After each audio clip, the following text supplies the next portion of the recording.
everybody, welcome back to the channel. If you're new here, my name is Zach, and here we talk about overlanding, gear, builds, DIY, all sorts of stuff kind of related to modifying your vehicle. I have a Toyota 4Runner, and that's typically what I use. And today we're going to be talking a little more about my James Baroud tent. So maybe some of you have seen some of my past videos. I've been trying to get out and camp more. My channel has been primarily modifications, but I do try and get out and use them, and a lot of times I don't film it, but I've been trying to film it a little bit more. And I've been getting a couple messages asking me like if I still like my James Baroud tent, what do I think about it? I'm coming up on close to a year with it, not quite, but close to a year, and basically just kind of wanted to share some thoughts. And I did a couple of tests just to kind of show some different features, and I think that would be useful for maybe some of you to see. So one thing I also wanted to mention is, I'll put it down on the screen. I actually have a discount code for James Baroud, and this whole time I didn't know I had it, and so now I'm dropping it down there. So they also, I think, might have a sale going on through the end of the year.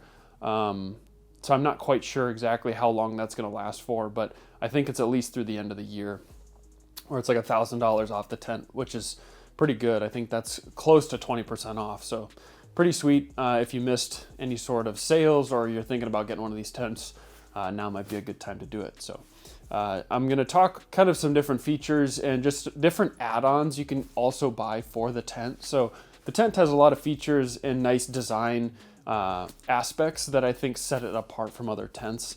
But also you can buy some accessories for it that make it a little bit more capable as well. And other tents often come with these too. But I don't know if it's always apparent that the James Baroud tents have them as well. And so I just kind of want to show that. So first I'm going to talk about some crossbars that you can buy that will mount up to the tent and allow you to use it. Despite having that sort of aerodynamic shape to the outer casing or the outer shell of the tent, you still can actually run crossbars. So they don't support crazy amounts of weight, and if you want to have the gear up there when you open the tent itself, you may want to switch out the struts, but I'll kind of show you here what I did with my crossbars and why I didn't really need to switch out the struts.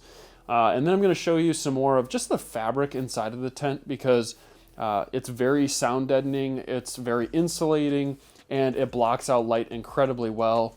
And it's still also really breathable despite being like the thickest fabric I've felt on a rooftop tent on the market. It's incredibly thick and incredibly durable.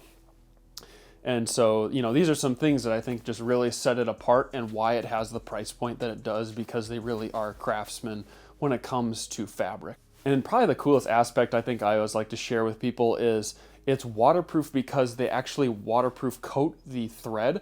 They don't waterproof coat the finished fabric. And so as the thread is woven together, it is waterproof inherently, and then the holes between it in the weave are small enough that water can't pass through, but air can. And I just think that's really cool. So it's got a lot of really cool features, and I tried to put together some tests and examples here just to kind of show them. So let's jump into the video, and I'll try to put chapters down below if you want to skip around. But I think this is really useful if you're trying to see some of the features more up close to maybe convince you why you might be interested in one of these tents. All right, let's jump in. Okay, these are the Frontier crossbars. My understanding is the Frontier crossbars fit the Odyssey M. So these ones were sent to me by James Baroud, and I'm going to mount them up on my tent. And I just want to show everything that comes in the packaging. So as far as I can tell here, we have a couple covers, and then we have the feet themselves. So I need to kind of double check this, but essentially there should be 4 feet and 4 covers. Covers kind of look like this. So we'll set the covers aside. Here's the 4 feet. And basically this should just be like an assembly process. So we're going to put on the 2 crossbars. They're going to bolt through these holes on the outside, and then there's going to be holes that go down onto the tent itself. And that's it. I think this should be a pretty simple install. It looks like the crossbars will slide in here. There's like a T-channel.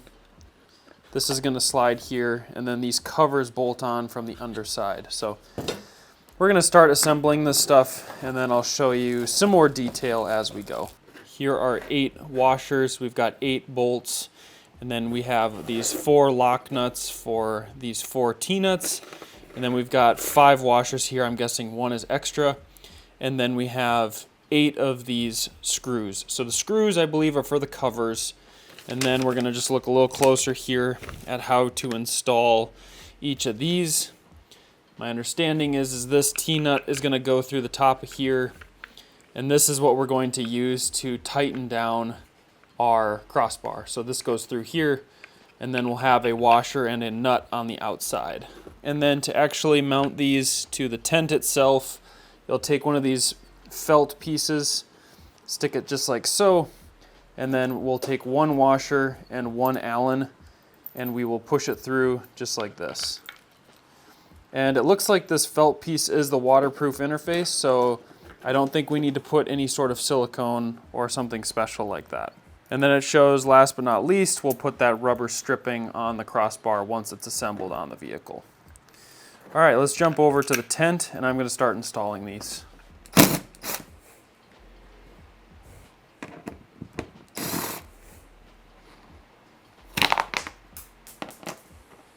All right, so that came out no problem at all. Because this is plastic, I'm really worried about over tightening this, so I'm just going to use the drill to loosen it.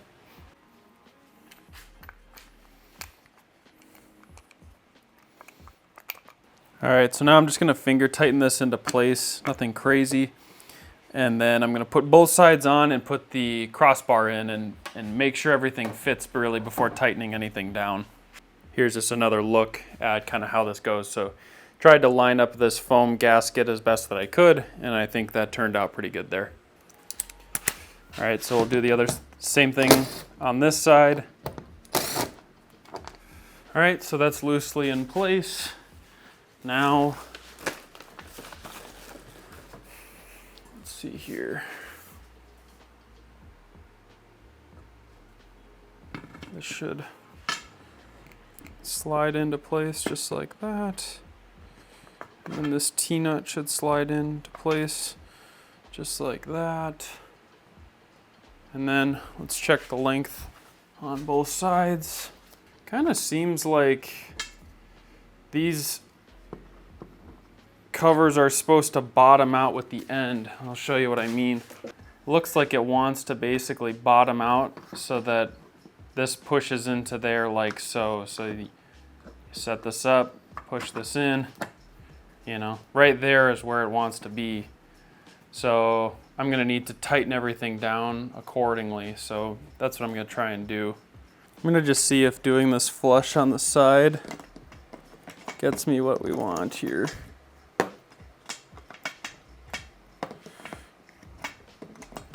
All right, so if I do that completely flush with that side, that's the correct layout. Okay, so there's plastic right in here. If you bottom that out flush, that should be good. I don't want to over tighten this, and it's a locking nut, so I'm not too worried. I'm gonna loosen up these bolts a little so that they've got a little bit of lateral play. I might need to adjust it a little more even so that that little foam piece underneath moves and sits nicely. But now I'm going to go to the other side and tighten down the other one. All right, so after tightening everything down, it really pushes everything to the outside. So I don't think it's a problem, but just so you're aware, everything's going to slide to the exterior. All right, now that we got this positioned, I'm going to just tighten this down with one of these Allen keys because I think this might be a way to prevent myself from over torquing them. And kind of ruining it, so that's the plan. Doesn't really show like a torque spec or anything, but if I just like tighten these as tight as I can go, twisting them this way, maybe this will work. Okay, that feels tight. Now it's time to go to the other side. All right, so we got the cover on. I can just show you how this goes on, I guess. So this little piece slides on the bottom. These two line up at the top. You push it in, and that's basically all the way on. Then we just need to put the two self-tapping screws in from the back side, and it's done. These are also tricky. I mean, I think ideally I'd put these in with a screwdriver, but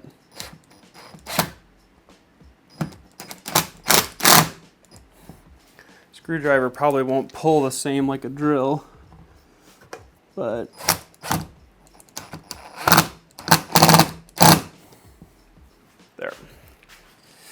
I think that's good. I don't want to over tighten them. So did that side, we'll quick do the other side, and then the front crossbar is done. Then we just have to do the back crossbar. But they look pretty sharp, pretty clean. All right, I think that's pretty well solid actually. Needed a place to mount my stand-up paddle boards because I'm going on a trip up north and I think some stand-up paddle boards would be kind of fun. I would love a set of inflatable ones, but I don't have them.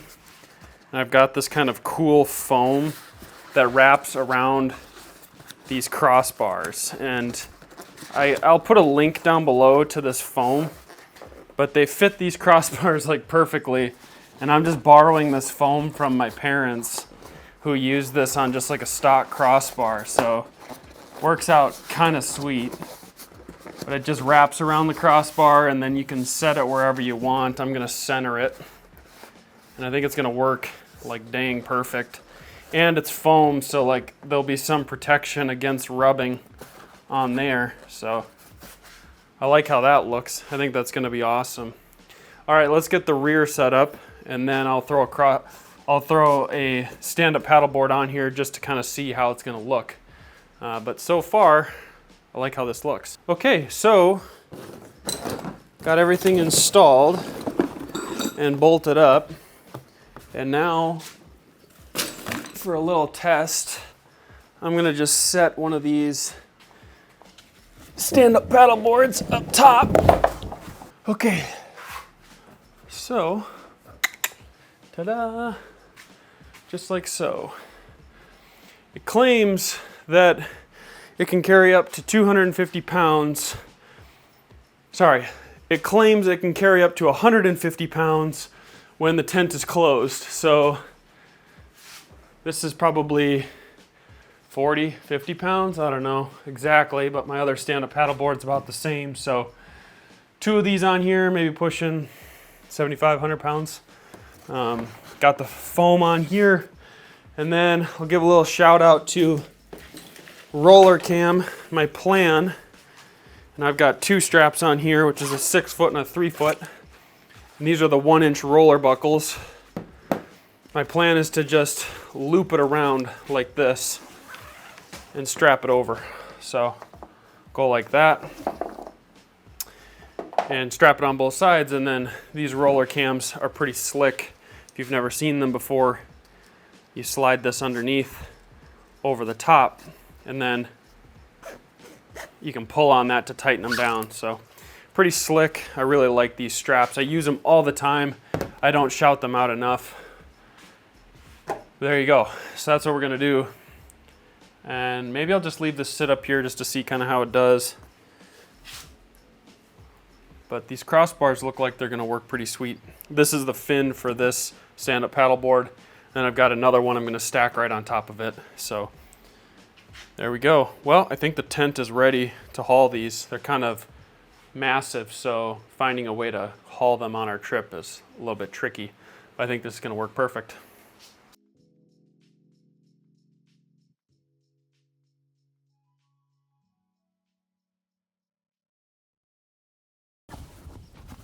All right, well, funny enough, actually filming at my eye level in the tent doesn't really showcase the headroom in here, but I wanted to show these chairs that James Baroud is making. And with the sun setting earlier in Minnesota, you know, if you're not going to have a campfire, then there's not too much to do. And we decided to watch some TV in here last night, so I wanted to just show these chairs because they're kind of cool. They've just got these straps that fight against your body weight, so you just sit on the seat and then you can lean back like this. And they work pretty well.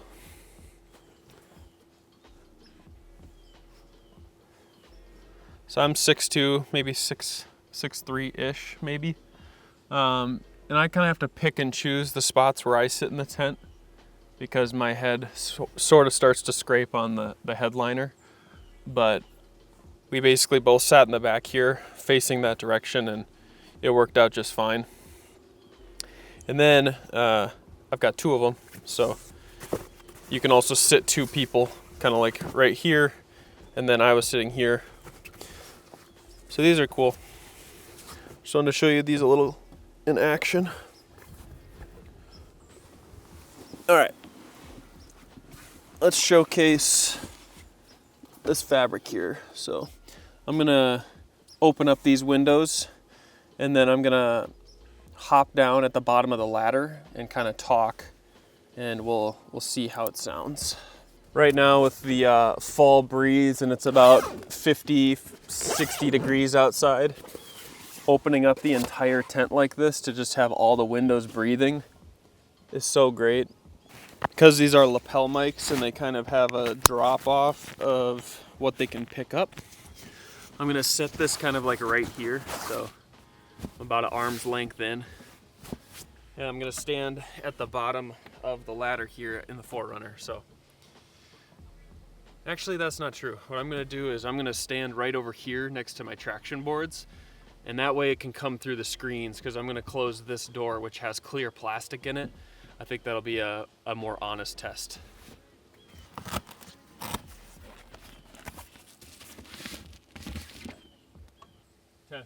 Test. Hello, this is the James Baroud sound test. Is this louder or quieter standing outside the tent with all of the screens open? And then guess maybe we'll even do a car door shut to see how that sounds.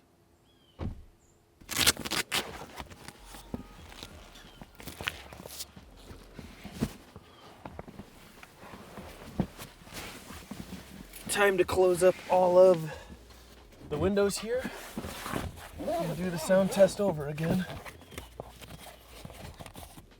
I guess it's also important to note I'm moving all of the blankets away from this microphone, so I'm not like trying to shield any sound with the blankets themselves, because blankets can be pretty sound deadening. All right, so all but one window left to close here. Then we'll hop out, check it out. All right, standing next to the tent here, check 1, 2. Testing to see the sound outside of the tent. All of the windows are closed, and maybe this is louder or quieter with the tent windows closed. So no screens, no doors are open, nothing. And now we'll try and do a door slam. Test. Check 1, 2 with all of the screens open. All of the windows are closed. Okay, so I'm gonna run this side by side with you guys just so that you can kind of see. So here's my camera running, and you can see my settings. I'm doing this with my phone and the camera because I just don't think it's fair a lot of times. People will film this stuff with their phones, but the phones have all these auto settings to try and make things perceivable. So here you go. There are the vents outside, and I just want to remind you, here's a little crack too that goes out by where the ladder would be on the side of the vehicle. I have my ISO set to 12,000, and my f-stop's low, my shutter speed is low, everything here is quite low. And then with my phone, I don't have my flash on, but yeah, it's incredibly dark in here. And so now let's do this here. If I were to just crack this zipper, now you start to see in here. But without cracking that zipper, you can't even hardly tell. And now I'm gonna open up this full window up here. All right, now I'm gonna stop filming with my phone because I think that there's gonna be enough detail on my camera. So I'm gonna open up the front window and show you kind of how everything's gonna get overexposed with letting light in. This. Okay, so if I just open up this front window, you can already start to see sort of how much light is being let in. But this is probably how much light comes into a normal tent before you open anything. Now I'm gonna try and prop this up a little higher even. There we go. Just get all this stuff out of the way. All right, so it's gonna do that reveal again, pitch black. Remember, I haven't changed any of those settings on my camera. The ISO is still at 12,000, which is extremely high. If I unzip this now to let light in, I presume the screen is like completely white. Let's give it a check. Yeah. All right, so then if I turn my ISO down to a normal level, you know, now you start to actually see things in the picture, because it is extremely dark in here. Hopefully that demonstrates what I mean. So, all right, so I got it open back up here, but man, it's actually getting kind of hot in here. I'm venting it back open. I've been wearing a winter hat this morning because it's been kind of cold and I was starting to sweat a little. So just with the sweatshirt and the hat, like, it's kind of insulating too. So I have a dedicated insulation kit for this that I'm really excited to use with some winter camping, but it also is quite warm in here. But like you were maybe seeing in some of those shots of the interior, these corners have this ventilation. So there you go. Here's kind of one of those vents. So it lets light barely in, but it does a decent job of ventilating. But you know, this whole area in here stays pretty warm, I've found, in the fall. So that's why there's almost no blankets set up in here. I was just using a sheet because I get so hot most of the time sleeping in here, unless it's winter. And then here's obviously the classic James Baroud exhaust fan that these tents are sort of known for as one of their sort of luxury features, is this exhaust fan. So this has been running the whole time and it's solar powered. A couple other last things to show here is up here there's this T-track running all along the inside. So these little pouches, they just kind of hang with the Velcro. So there's this Velcro strip, but then there's also the T-channel. So there's lots of opportunity for little accessories and things you can do in here with that T-channel if you wanted to. Just want to show another little angle here. The screen is still in good condition after Otis was scratching and doing whatever to the screen last night. I also should say that I've been using these sheets on a number of my camping setups for a little while now. So these are some Eddie Bauer camping sheets that I bought a while back. I thought they were kind of cute. They've got these little tents and moose and trees and stuff on them. I bought them on Amazon. So I'll link those down below because some of you might be interested in these. They're pretty awesome for like any rooftop tent. They fit a lot of these rooftop tent size mattresses. But here you go. Here's another pretty sweet like panoramic view of what this tent is capable of when you've got all of the windows open. So pretty awesome. I wanted to just kind of air this out and also show kind of another look at this headliner for those of you that are maybe interested. So a lot of space in the tent when it's closed too, so you can keep all your bedding in here. And what I typically do is I'll put my feet at that end and then you can throw whatever you want up in that net. And I just have Otis sleep down there as well, so works out pretty slick. So towards the end of the video, I actually talked a little bit about this insulation kit. It's not too big. It's basically just a big roll of foam with a Velcro strip on it. So what you can do is you reach up and there's that Velcro strip all around the top of the tent. All you do is you can press it up to that and it provides a nice insulation layer on the inside of the tent.